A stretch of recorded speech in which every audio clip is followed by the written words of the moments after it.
Ramadan was a traditional month of retreat, and it was one night towards the end of Ramadan, in his 40th year, when Muhammad, peace and blessings be upon him, was alone in the cave. Then came to him an angel in the form of a man. The angel said to him, "Recite."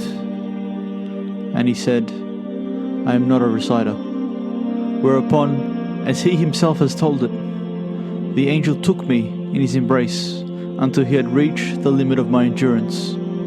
Then he released me and said, "Recite." I said, "I am not a reciter." And again he took me in his embrace. And again, when he had reached the limit of my endurance, he released me and said, "Recite." And I said, "I am not a reciter."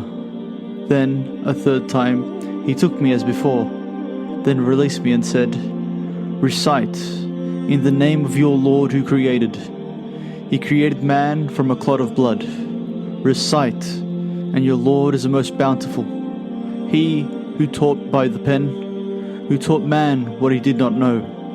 He recited these words after the angel, who thereupon left him, and he said, "It was as though the words were written on my heart."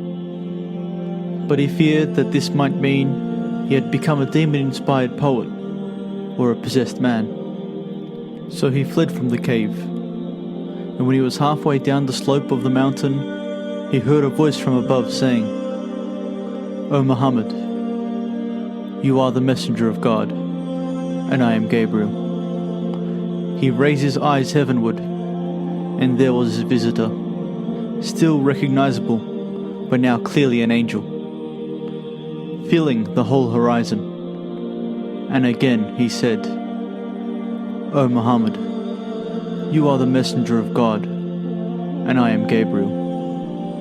The Prophet stood, gazing at the angel. Then he turned away from him, but whichever way he looked, the angel was always there, extending across the horizon, whether it was north or to the west, east or to the south. Finally, the angel turned away, and the Prophet descended the slope and went to his house. Cover me," he said to his wife Khadija. As with still quaking heart, he laid himself on the couch, alarmed, yet not daring to question him. She quickly brought a cloak and spread it over him. But when the intensity of his awe had decreased, he told her what he had seen and heard, and having spoken to him words of reassurance, she went to tell her cousin Waraka, who was an Nestorian priest. "Holy, holy," he said, "by him in whose hand is the soul of Waraka, there has come to Muhammad the angel of revelation, Namas, the one who came to Moses. Verily, Muhammad is the prophet of this people. Bid him rest assured." So Khadija went home, repeated these words to the Prophet, who now returned in a peace of mind to the cave, so that he could fulfill the number of days he had dedicated to God.